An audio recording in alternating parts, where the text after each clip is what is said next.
बिस्मिल्लाहिर्रहमानिर्रहीम। अस्सलामुअलैकुम नाज़रीन, मैं हूँ आपकी होस्ट सैयदा इकरा बुखारी और आप देख रहे हैं प्रोग्राम हकीकत की पूरी टीम और 92 न्यूज़ की तरफ से हमारे तमाम देखने वालों को ईद उल अज़हा की खुशियाँ बहुत बहुत मुबारक हो। नाज़रीन, हकीकत की हमारी आज की कहानी भी ईद उल अज़हा के हवाले से ही है। जैसा कि आप जानते हैं कि ईद उल अज़हा को ईद कुर्बान भी कहा जाता है। कुर्बानी से मुराद नाज़रीन नफ्स की कुर्बानी है, ख्वाहिशात की कुर्बानी, तल्ख रवैयों और लहजों से दरगुजर करके सब्र करना और मुआफ़ करना और ताकत होते हुए भी बदला ना लेना। कुर्बानी, अपनी अना की कुर्बानी, अपनी पसंदीदा चीज़ को खुशी खुशी किसी दूसरे की ज़रूरत और अहमियत को समझते हुए उसे सौंप देना, ये है कुर्बानी। एसार के इसी जज्बे को पैदा करने के लिए अल्लाह ताला ने ईद कुर्बान का दिन बनाया है ताकि मुसलमान अल्लाह ताला के दिए हुए रिस्क से अपनी खुशी से सरशार होकर अल्लाह की राह में खर्च करें। इसी कुर्बानी से ख़ुद भी लुत्फ़अंदोज़ हों और वो गरीब व नादार और मुस्तहिक लोग जो सारा साल गोश्त नहीं खा पाते, अच्छा खाना नहीं खा पाते, उन तक उनका हिस्सा बिला मुआवजा अल्लाह के हुक्म के मुताबिक इज़्ज़त व एहतराम से पहुँचाया जाए।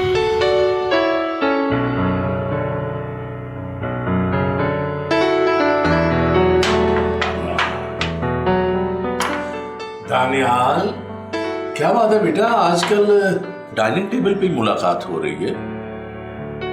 कहाँ होते हो? लगता है बहुत ज्यादा बिजी हो।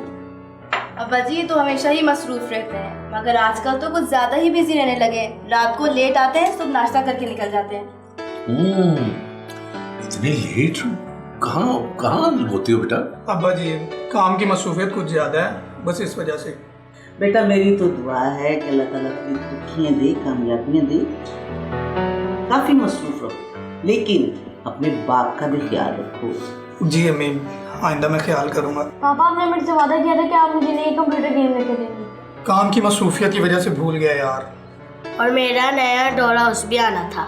मेरी प्यारी डॉल, मैं आपको खुद साथ जाकर डॉल हाउस लेकर दूंगा। बस ये आगे ईद की छुट्टियाँ आ रही हैं, फिर हम दोनों चलेंगे। बस खुश? अरे दानियाल, मुझे याद आया ईद से यार, इस दफा हमने कुछ सोचा ही नहीं है जानवर लेने के लिए। ओह अब्बा जी, ये बात तो मेरे जहन से निकल गई थी। हाँ, कोई टाइम दोगे तो मैं सोचूंगा ना। हाँ वो तो ठीक है अब्बा जी, लेकिन इस बार मैं आपके साथ नहीं जा सकूंगा। आप अकेले जाकर ले आए। पापा, मैं भी जाऊंगा दादाजी के साथ। अरे बेटा, ये तो बहुत अच्छी बात है। आप दादाजी के साथ जाना और उन्हें बाबा की कमी बिल्कुल फील ना होने देना, ठीक है? मैं भी जाऊंगा। और मैं भी जाऊंगी। हाँ ठीक है। यार ये छोटे बच्चे क्या करेंगे वहां जाके? कि आप भी नजर रखेंगे कि आप बकरा नहीं डुबा ले।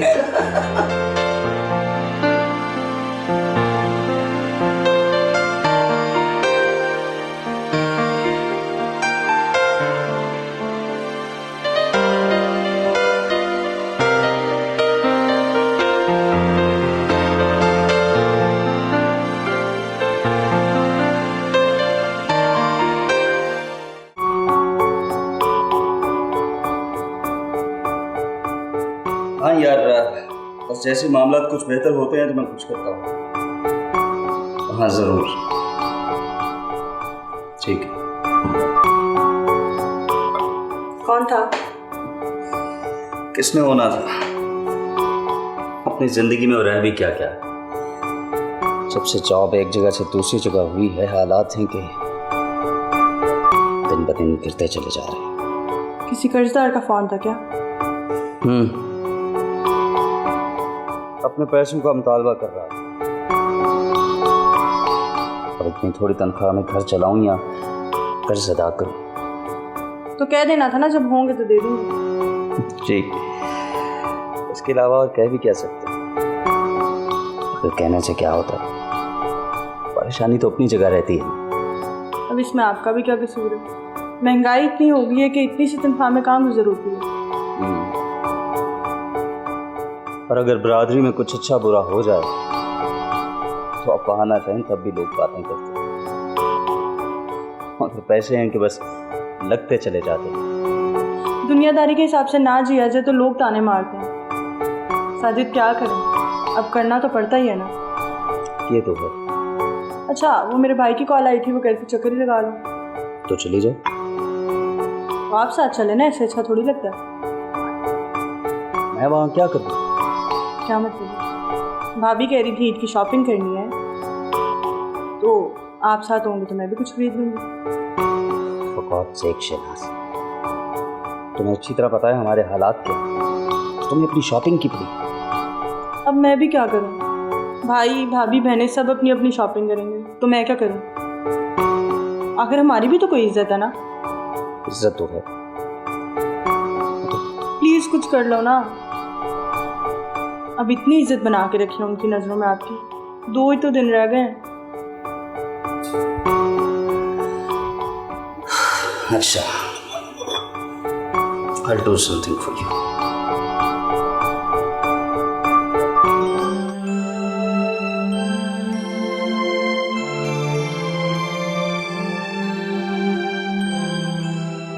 अम्मी हाँ बेटे। भाई मेरे दोस्त ना कह रहे हैं कि फिर ईद आ रही है। हाँ बेटा, मुझे पता है। अम्मी हम इनमें क्या क्या लाएंगे? मेरे बेटे को क्या क्या चाहिए? अम्मी मुझे नए कपड़े, जूते और खिलौने और चश्मा और हाँ कैप भी चाहिए। ओहो, मेरे बेटे को इतना कुछ चाहिए। अम्मी हमने पिछली बार भी ईद पे नए कपड़े नहीं बनाए थे। बेटा कोरोना की वजह से बाहर नहीं जा सके ना, इसलिए। लेकिन अब तो जा सकते हैं ना।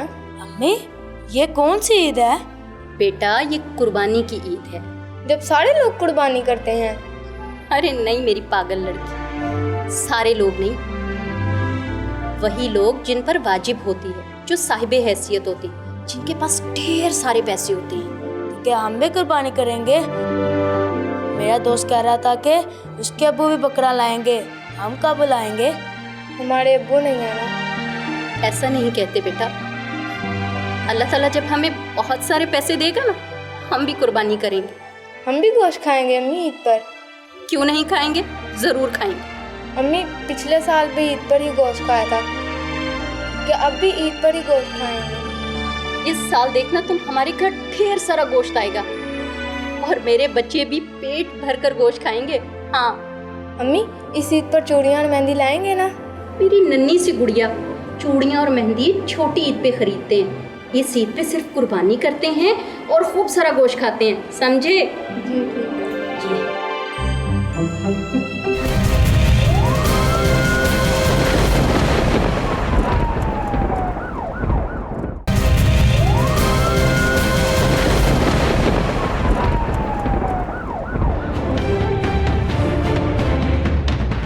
Welcome back. अगर आपके हालात आपके साथ नहीं हैं तो दुनिया की परवाह किए बगैर अपने हालात के हिसाब से अपना घर चुनाएं, क्योंकि कोई किसी को नहीं देता।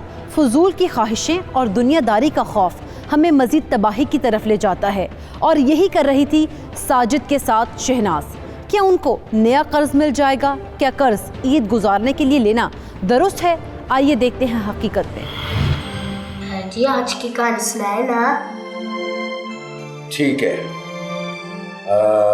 आज बेटा मेरा कौन सी कहानी सुनना चाहती है? जो आपका दिल करे। ठीक है, तो फिर आज मैं कहानी सुनाता हूँ आपको ईद कुर्बान की। लेकिन पहले मुझे बताएं, ये तो ईद कुर्बान है, तो छोटी ईद की भी कोई कहानी है? 2 ईदें क्यों होती है? अल्लाह पाक ने मुसलमानों के लिए 2 ईदें रखी हैं, एक ईद उल फितर और एक ईद उल अज़हा, जिसको हम बड़ी ईद कहते हैं। वो कैसे दादाजी? ईद उल फितर जो है उससे पहले रमज़ान का महीना आता है जी, ठीक है, जिसमें लोग रोज़ा रखते हैं, रोज़े रखते हैं। तो जब रोज़े रखते हैं फिर वो सदका देते हैं, फिर वो एक दूसरे की मदद करते हैं, ठीक है। और फिर जब रोज़ों के महीने का एंड होता है ना, तो अल्लाह पाक फिर इनाम के तौर पर मुसलमानों को वो दिन देता है जो ईद उल फितर कहलाता है, ठीक है। और उस ईद उल फितर का दिन मुसलमान इस बात से खुशी मनाते हैं, उन्होंने रोज़े रखे होते हैं, ठीक है, तो उसके इनाम में ये जब खुशी मनाते हैं ना, और खुशी मनाते वक्त वो फिर नए नए कपड़े पहनते हैं और मीठी सवैयाँ बनती हैं उस दिन। फिर लोग सारे मिल के ईदगाह में जाके तो ईद की नमाज पढ़ते हैं। दादाजी ईद कुर्बान की कहानी सुनाइए ना। बेटा, ईद कुर्बान से पहले हज होता है, ठीक है? और ये हज और ईद कुर्बान ये दोनों ही हमारे बहुत ही प्यारे जो पैगंबर थे अल्लाह के, हजरत इब्राहीम अलैहिस्सलाम, ये उनकी सुन्नत है। सुन्नत मतलब दादाजी? सुन्नत बेटा, अल्लाह के प्यारे नबी जो है वो जब अल्लाह की रजा के लिए कोई काम करते हैं या मखलूक खुदा की बेहतरी के लिए को अमल करते हैं ना, उसको सुन्नत कहा जाता है। तो हुजूर नबी करीम सल्लल्लाहु अलैहि वसल्लम का हर अमल जो है वो हमारे लिए सुन्नत है जी। तो बेटा, कहानी यहाँ से शुरू होती है कि हमारे बहुत प्यारे पैगंबर अल्लाह मियाँ के हजरत इब्राहीम अलैहिस्सलाम को एक दिन ख्वाब आया कि अल्लाह मियाँ ने ये फरमाया कि ए इब्राहीम, तुम अपने सबसे कोई प्यारी चीज़ जो है वो मेरी राह में कुर्बान करो। जब सुबह हजरत इब्राहीम अलैहिस्सलाम उठे, उन्होंने अपने बेटे हजरत इस्माईल अलैहिस्सलाम को अपना ख्वाब सुनाया। हजरत इस्माईल अलैहिस्सलाम ने पता है फिर क्या जवाब दिया? क्या जवाब दिया उन्होंने ये कहा कि अब्बा हुजूर, आप अपने अल्लाह पाक का हुक्म बजा लाएं, मुझे आप सब्र करने वालों में पाएंगे। दादा को वो अपने बाबा के लिए बकरा लेके आए थे? नहीं बेटा, वो अपने आप को कुर्बान होने के लिए तैयार हो गए थे। यानी वो ज़िबा होने के लिए तैयार हो गए? इसीलिए तो उनको ज़बीउल्लाह का लक़ब मिला था बेटा। को फिर क्या हुआ? मेरी बेटी को नींद तो नहीं आ रही जो इतनी जल्दी जल्दी पूछ रही है? दादाजी बाजार। शाबाश। हुआ यूं कि हजरत इब्राहीम अलैहिस्सलाम फिर अपने बेटे हजरत इस्माईल अलैहिस्सलाम को लेकर एक पहाड़ पर चले गए, ठीक? वहां जाके उन्होंने हजरत इस्माईल अलैहिस्सलाम को औंधे मुंह लिटा दिया और छुरी जो थी वो उनके गले पे रख दी। लेकिन उनको देखकर बड़ी तकलीफ हो रही थी, बेटा था ना। तो फिर हजरत इस्माईल अलैहिस्सलाम ने अपने वालिद को कहा, हजरत इब्राहीम अलैहिस्सलाम को, कि अब्बा जान, आप ऐसा करें कि अपनी आंखों पर पट्टी बांध लें ताकि आपको मुझे देखकर तकलीफ ना हो। दादाजी, उन्होंने क्या अपने बेटे को ज़िबा कर दिया था? आगे सुनो ना बेटा। जब हजरत इब्राहीम अलैहिस्सलाम ने अपने बेटे हजरत इस्माईल अलैहिस्सलाम के गले पर छुरी रख दी, अल्लाह पाक ने फौरन अपने बहुत ही प्यारे फरिश्ते जिब्रील को हुक्म दिया कि जिब्रील, जल्दी से जन्नत से दुम्बा लेकर हजरत इस्माईल अलैहिस्सलाम की जगह पे रख दो। वो तो आसमान में थे, फिर इतनी जल्दी कैसे आ गए? इसी हवाले से तो हजरत जिब्रील अलैहिस्सलाम ने ये फरमाया था कि उस दिन मेरे पैरों में पसीना आ गया था। अगर थोड़ी ही देर हो जाती तो हजरत इस्माईल अलैहिस्सलाम की जान भी जा सकती थी। दादाजी, उनको लगा कि उन्होंने अपने बेटे को कुर्बान कर दिया। हाँ, लेकिन जब उन्होंने अपनी आंखों से पट्टी खोली ना, तो वहां दुम्बा पड़ा हुआ था और हजरत इस्माईल अलैहिस्सलाम जो थे वो अपने बाप के पास ही बैठे मुस्कुरा रहे थे। यानी इस तरह से दुम्बे की कुर्बानी होने लग गई? हाँ, बस दुम्बे की कुर्बानी को अल्लाह पाक ने कबूल फरमा लिया और वहां से फिर कुर्बानी का सिलसिला चल पड़ा। दादाजी, अगर उस दिन उनके बेटे की कुर्बानी हो जाती तो? बेटा, अगर हजरत इस्माईल की कुर्बानी हो जाती तो फिर हर इंसान पर ये वाजिब होता कि वो अपने औलाद की कुर्बानी करे, समझियो। लेकिन पता है, अल्लाह पाक तो जानता है कि इंसान ये मुश्किल काम नहीं कर सकता, इसलिए अल्लाह पाक ने दुम्बे की कुर्बानी को कबूल फरमा लिया। और पता है, अपने सबसे प्यारे नबी मोहम्मद सल्लल्लाहु अलैहि वसल्लम को फरमाया कि ए मेरे प्यारे महबूब, आप अब नमाज पढ़ो और कुर्बानी करो। पता है, तो उससे फिर हमने कुर्बानी करना शुरू कर दी मुसलमानों ने, और आज तक कुर्बानी कर रहे हैं और ये ता क़यामत करते रहेंगे ऐसे। कुर्बानी के हवाले से कुछ और भी बताया ना दादाजी। बेटा मैं थक गया, ठीक है, अब बाकी का कल, मेरे सोने का टाइम है। ठीक है, उठो उठो, जिद ना करो, दादा को तंग ना करो, उठो। चलो आजो बेटा, चलो मैं तुम्हारे कमरे तक तुम्हें छोड़ती हूँ, उठ जाओ। शाबाश। आजो चलो।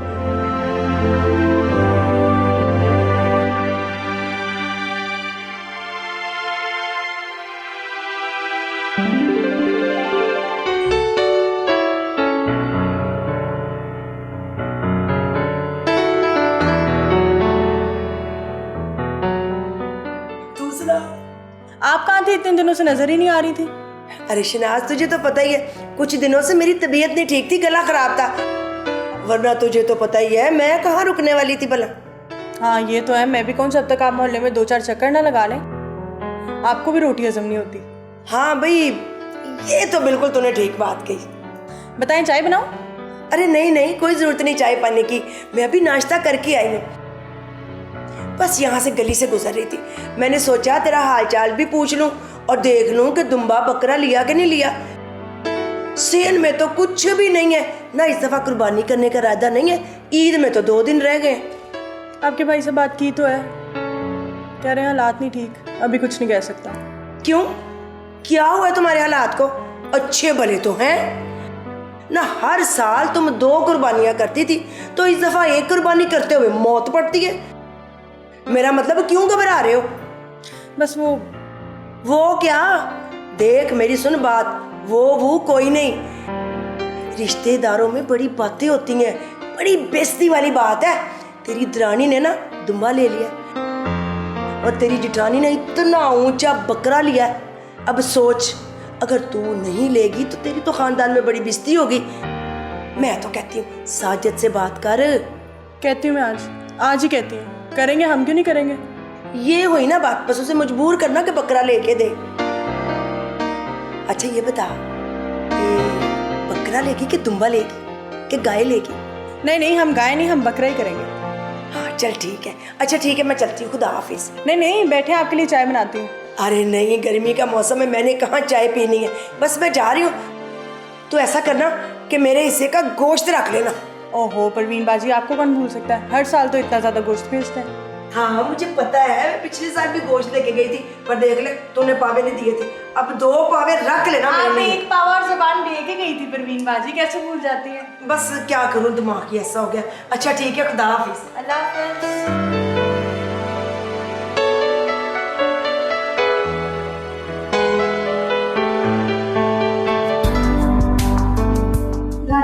कब टाइम निकलेगा आपके पास? क्यों, कह रही है ना? जानवर लेने जाने के लिए टाइम नहीं है, बीवी के लिए है या नहीं? अरे जनाब, मेरी तो सारी जिंदगी आपके लिए है, हुक्म करें। हुक्म क्या करना है, 2 दिन बाद ईद आ रही है, मेरा क्या सोचा है? मैं तो हर वक्त आप ही के बारे में सोचता रहता हूँ। आप मस्का मत लगाएं, आप सिर्फ बातों में ख्याल रखते हैं, जब कहीं जाने की बात आती है तो आपकी मसरूफियत आड़े आ जाती है। अच्छा बताओ कहाँ जाना है? अम्मी जान के साथ चली जाओ। यानी आपके पास टाइम नहीं है? अरे यार तुम्हें पता तो है, आजकल कारोबार में ज़रा टफ टाइम चल रहा है। मैंने अगर कहीं जाना है तो आपके साथ, वरना नहीं। ठीक है जनाब, मैं ले जाऊंगा। पहले ये तो बताओ कि जाना कहाँ है? ईद आ रही है, की शॉपिंग नहीं करनी मैंने? करनी है, ज़रूर करनी है। अच्छा तुम ऐसा करो कि प्लान करो कि कहाँ जाना है, फिर मुझे बताओ। ये बच्चे नज़र नहीं आ रहे, कहाँ हैं?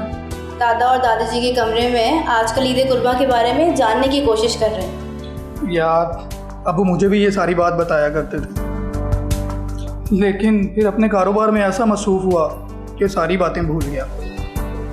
यार सुबह मैंने ऑफिस जल्दी निकलना है, तो मुझे भी अब नींद आ रही है, मैं भी सोने लगा।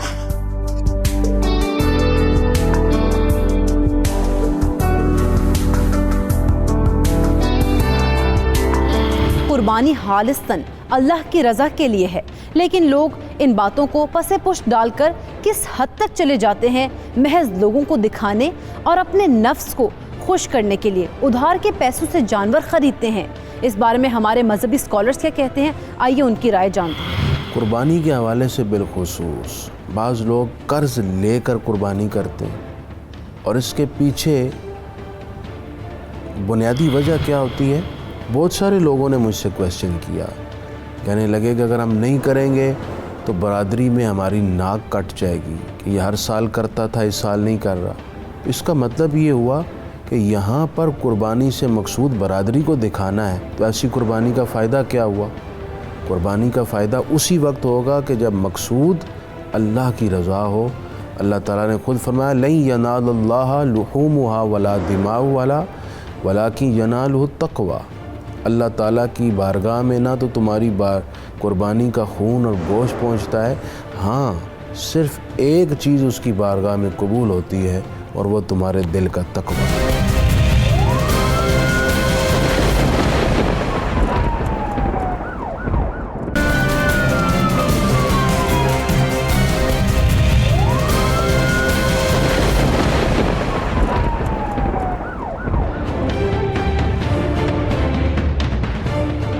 Welcome back. नाज़रीन, अपनी कहानी की तरफ बढ़ते हैं और देखते हैं कि कौन कितने जानवर खरीदता है, कैसे दूसरे रिश्तेदारों में बनाता है अपनी वाह-वाह। दादाजी, आप बता रहे थे कि अल्लाह ताला ने जन्नत से दुम्बा भेजा था कुर्बानी के लिए, तो क्या सिर्फ दुम्बे की कुर्बानी हो सकती है? अच्छा सवाल है तुम्हारा बेटा। असल में जब हुजूर नबी करीम सल्लल्लाहु अलैहि वसल्लम ने हज्जतुल वदा के मौके पे 100 ऊँटों की कुर्बानी की थी और ना अपने लिए उन्होंने एक बकरी कुर्बान की और अपनी अज़दवाज मुतहरात जो मतलब उनकी जो बीवियां थीं उनके लिए उन्होंने एक खूबसूरत गाय की कुर्बानी की थी।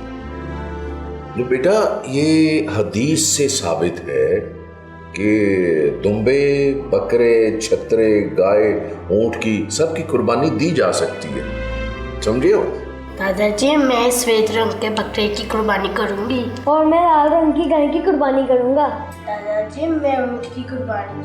लो जी, अब दादी किस जानवर की कुर्बानी देगी? दुम्बे। ओह, क्या बातें कर रही है? वही जानवरों की बातें चल रही है। फिर क्या तय पाया? 4 जानवर तय पाए हैं, तैयार हो जाओ, तुम्हारा काम बढ़ रहा है। बेटा, कोरोना के दिन है, मुलाजिम भी नहीं है घर में कोई, मम्मा कह रही किस को देखेगी और घर में इतनी जगह भी नहीं है। मैं देख लूंगी और मैं भी ख्याल रखूंगा अम्मी जी। आप लोग अपना ख्याल तो रखनी, बात है जानवर का कैसे रखेंगे? हम रख लेंगे। मेरा ख्याल है अब्बा जी, चांद रात को जानवर ले आते हैं, वरना कहाँ उसका इतना ख्याल रखते फिरेंगे पहले से। नहीं मामा, अभी खरीदना है मुझे, उसके साथ खेलना भी है। हाँ, क्यों नहीं बेटा। रूबी बेटा, असल में कुर्बानी का मकसद तो ये है कि जो सबसे प्यारी चीज आपको लगती हो ना उसकी कुर्बानी देनी चाहिए, ठीक है। इसका मतलब ये नहीं है कि गोश्त खाना इसका मकसद नहीं है और हमें चाहिए। देखो, हम जानवर पहले इसीलिए लाते हैं कि उसके साथ उन्स हो जाए, वो लगाव हो जाए, वो हमें पहचानने लगे, ठीक है, ताकि हम जब कुर्बानी उसकी दें तो हमें तकलीफ हो। लेकिन अब्बा जी, इस बार तो हम लेट हो चुके हैं, ईद में सिर्फ 2 दिन बाकी रह गए, कल तो चांद रात हो जाएगी। हाँ ठीक है बेटा, हम कल ही जाके ना तो कुर्बानी के लिए बकरा ले आएंगे, ठीक है, ताकि हमें वक्त मिल जाए उसके साथ खेलने वेलने के लिए। ठीक है, मैं उन्हें प्यार करूंगा, उन्हें चारा भी खिलाऊंगा। गुड। और मैं पानी पिलाऊंगा। शाबाश। और मैं उसे मेहंदी लगा दूंगी। तुम खुद को भी मेहंदी लगा देना। आप तो बैठते ही। अच्छा बेटा, असल में हुजूर नबी करीम सल्लल्लाहु अलैहि वसल्लम पता है जब वो कुर्बानी करते थे ना, ऊँट जो होते थे ना वो खुद ब खुद ही उनके सामने आके लेट जाया करते थे, क्योंकि ऊँटों को पता चल जाता था, उनको पता था कि हुजूर नबी करीम सल्लल्लाहु अलैहि वसल्लम के हाथों कुर्बान होना कितनी बड़ी सादत है। हाँ दादाजी, हम सबसे महंगी गाय लेंगे जो मोहल्ले में किसी के पास ना होंगे, सारे दोस्त मेरी तरफ देखेंगे। हाँ, लेकिन यार दिखलावा नहीं करना चाहिए, दिखलावा नहीं ठीक। अल्लाह को ये चीज़ पसंद नहीं है। ये लोग जो पैसे ज्यादा खर्च करके लाते हैं ना, दिखलावा करते हैं। शो नहीं मारनी चाहिए। आप तो नहीं ना शो मारते, समझे हो? इस तरह लोगों के दिलों में एहसास कमतरी पैदा होती है, समझे? जानवर में और भी कलर होते हैं। हाँ होते हैं। आप लोगों ने कलर देखे हैं जानवर? अभी सोचो। सोचेगी, उससे पहले एक चाय का कप पूछ।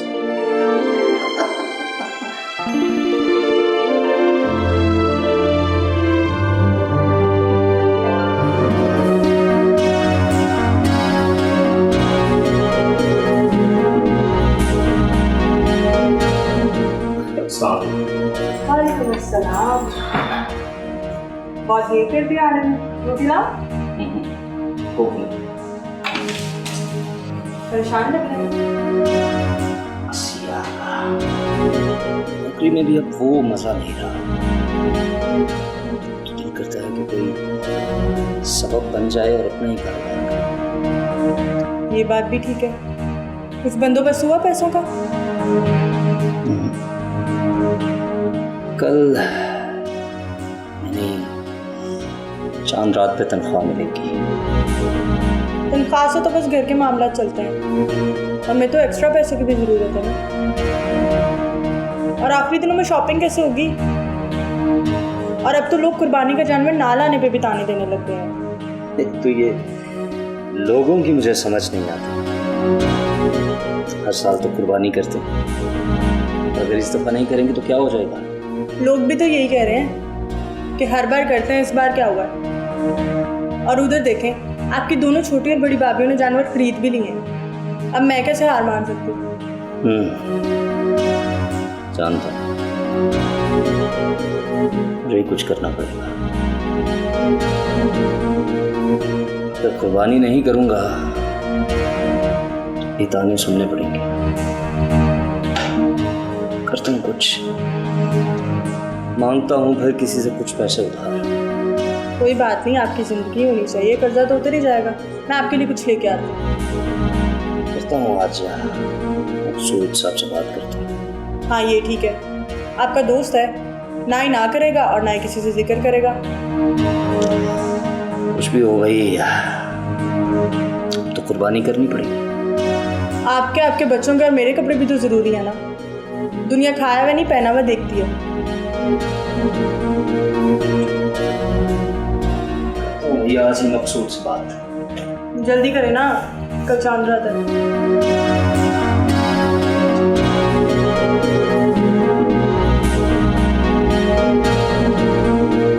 सनी, तुम्हें पता है आज तुम कितने दिनों बाद हमारे साथ थे? मेरी मामा कहती है कि कोरोना है इसलिए मैं बाहर नहीं निकला, मैं घर पर ही था। मेरी अम्मी भी बोलती हैं, पर मैं तो रोज गली में क्रिकेट खेलता हूँ और मेरे साथ नासिर भी खेलता। तुमने मास्क नहीं लगाया? नहीं नहीं, मेरे पास नहीं। ये लो, ये तुम लगा लो।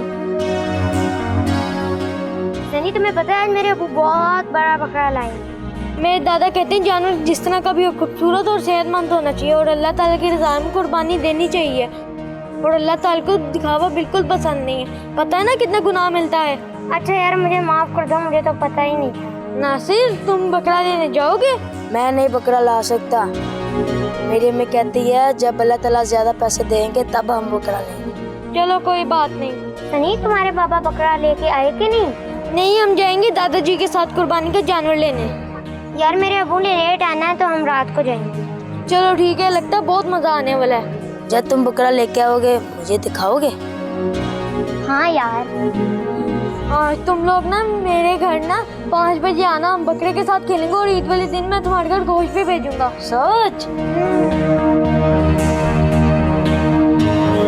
हमें अपने दीन के बारे में जानने का तजस्सुस होना चाहिए, लेकिन अफसोस कि हमें नहीं है। खैर, हमें उम्मीद है कि हमारे ईद स्पेशल हकीकत के एपिसोड्स आपके इल्म में ज़रूर इजाफा करेंगे। यहाँ लेते हैं एक ब्रेक, कहीं मत जाइएगा, देखते रहिए हकीकत।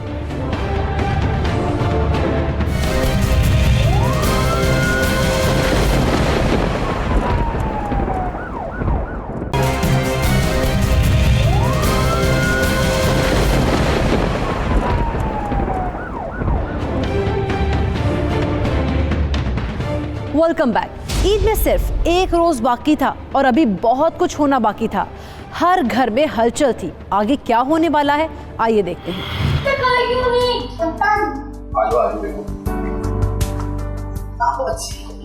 आपने इतनी देर लगा दी। आप तैयार हो ना? हाँ बेटा। चांद रात क्या दिया है? चांद रात का ताल्लुक छोटी ईद से है बेटा, लेकिन आजकल लोग जो है ना वो बड़ी ईद से पहले की रात को चांद रात ही कह देते हैं। हाँ, यानी बकरा हमारे पास आज का दिन और आज की रात रहेगा और कल हम कुर्बानी कर देंगे। जब ईद कुर्बान है तो कुर्बानी तो होगी ना जानवर की, इसमें परेशानी वाली कौन सी बात है? हमें खेलने का टाइम भी नहीं मिलेगा। जब बकरा आएगा ना रात को फिर सारी रात उसके साथ खेलना, ठीक है? आप लोग ये सब करना ही भूल गए, सारे मेरी नजर पड़ गई। ओए, ये बच्चे इतने खुश हैं कि बस भूल गए। ये मास्क नहीं उतारना और सैनिटाइजर का इस्तेमाल करना, किसी गैर जरूरी चीज को टच भी नहीं करना, ठीक है? ओके मम्मा। और आपने लाजमी लगाना, समझिए? आप बच्चों के साथ जा रहे हैं आप। अच्छा, ठीक है बेटा, आप चले? अल्लाह हाफिज। चले? Okay okay okay okay okay.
फिर इसके चारों पैर पे सैनिटाइजर लगाएंगे। भाई कल इसका मास्क तब्दील होना है। ठीक है, मैं मम्मा से कह दूंगा कि हमें मास्क का डब्बा ला दो। ओ मेरे बच्चों, ये तो क्या कर रहे हो इसे? जी हमने इसको नहलाया है। शाबाश। ओ बेटा, बकरे को नहीं नहलाते, छतरे या दुम्बे को नहलाते हैं। जो भेड़ के बच्चे होते हैं ना, उनको नहलाते, इनको नहीं नहलाते। दादाजी ने क्यों नहीं नहलाते? इन्हें मिट्टी नहीं लगती क्या? ओ यार सनी बेटा, मेरा बेटा मिट्टी तो लगती है, लेकिन इनको नहलाए ना तो ये बीमार हो जाते हैं। अगर ये बीमार हो जाए तो उनको डॉक्टर के पास लेकर जाना पड़ता है। डॉक्टर का पास लेके जाना पड़ता है, पैसे लगते हैं, फिर खर्चा होता है। हमें पता नहीं था, अब ये बीमार तो नहीं हो जाएगा दादाजी? तो हो जाएगा ना। इसको अब धूप में रखेंगे ना, 2-3 घंटे धूप में बैठेगा, फिर इसको आराम आ जाएगा। ठीक है, हम इसको मास्क लगा रहे, फिर हम इसको बांध देते हैं। वो नहीं, मास्क नहीं इसको लगाते, इनका अल्लाह हाफिज होता है, इनको मास्क की जरूरत नहीं होती, वो इंसानों को जरूरत होती है, हम जैसों को। ठीक है, शाबाश। अब ना इसके ऊपर पानी गिराना, नहीं तो बीमार हो जाएगा, फिर किसके साथ खेलोगे, फिर कुर्बानी भी नहीं होगी, समझे हो? शाबाश, अल्लाह हाफिज। अल्लाह हाफिज। मैं जा रहा हूँ नमाज पढ़ने।